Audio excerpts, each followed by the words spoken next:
শ্রীমদ্ গীতার পঞ্চম অধ্যায় কর্মসন্ন্যাস যোগ শ্লোক নম্বর 27 ও 28 নম্বর।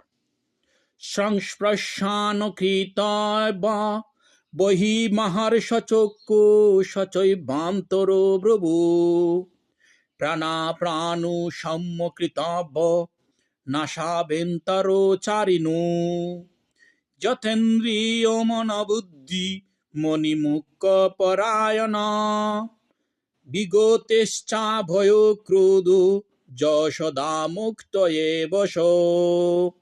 অনুবাদ: মন থেকে বাহির ইন্দ্রিয়ের বিষয় প্রত্যাহার করে ভূযুগলের মধ্যে দৃষ্টি স্থির করে নাসিকার মধ্যে বিচরণশীল প্রাণ ও আপনা বায়ু ঊর্ধ্বগতি অধোগতি রোধ করে ইন্দ্রিয় মন ও বুদ্ধি সংযম করে এবং ইচ্ছা ভয় ক্রোধ শূন্য হয়ে যে মুনি সর্বদা বিরাজ করেন তিনি নিশ্চিতভাবেই মুক্ত হন। যোগব্যায়ামের পদ্ধতিতে ভগবানের ভজন করতে হয়।